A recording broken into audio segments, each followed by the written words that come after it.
One of the easiest ways to jump over everybody and start succeeding more than the average person is to get extremely good at getting feedback. And it's an underappreciated skill. I would say not because people don't like giving feedback. Giving feedback's insanely fun, as you could probably see in all of these cold email teardown videos we do on the channel. But the issue lies with the feedback receiver. Most people, even if they want feedback and ask for feedback, don't take it well. Here's an example of a Twitter conversation where a guy was asking for feedback. He says, "Feedback on this sentence below appreciated. Is it clear what I mean? Does it sound enticing?" And he said, his company enables data visualization without data manipulation. And I gave my feedback. I don't know what you do. Data visualization without data manipulation. It rhymes. Did you want feedback on the rhyme quality? A+.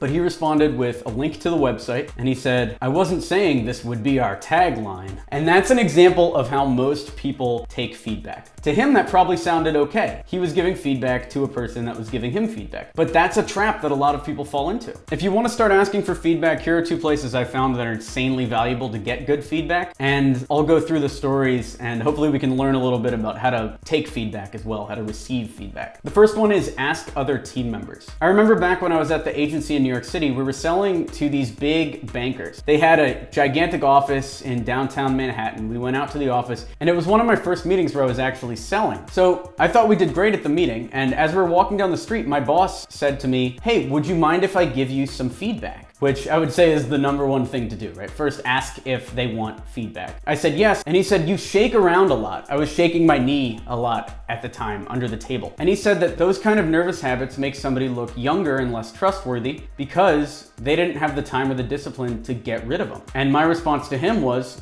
"Okay, thank you." And during the next meeting we had, I made it a priority to not shake around as much. So he asked for feedback up front. He was very honest about the feedback and gave a reason for why he was telling me it based on his past experience. So that's the framework I would use to give feedback. And then to get feedback, I followed it point by point, right? I listened to his feedback and at the next meeting we were at, I implemented it and I got better because of it. The second one was when I was first looking for jobs in New York City. I had a feeling coffee meetings and asking people about their past might be a good fit because I was taking Ramit Sethi's Find Your Dream Job course. But at the very first coffee meeting I was at, one of the last questions I asked was, "Hey, can you give me some feedback? Am I doing this right? Is this the way you would search for jobs if you were in my shoes?" And the guy said, "Yeah, but I would also do all this other stuff." And he linked me a site that had meetups on it. He actually sent me to Let's Lunch, which was the site that eventually got me my first startup job. I met the founder of that startup through Let's Lunch. And that's an example of how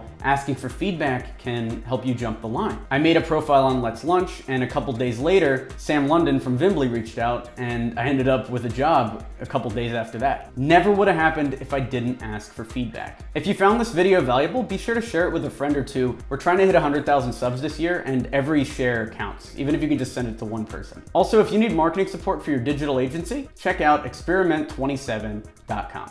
Thanks.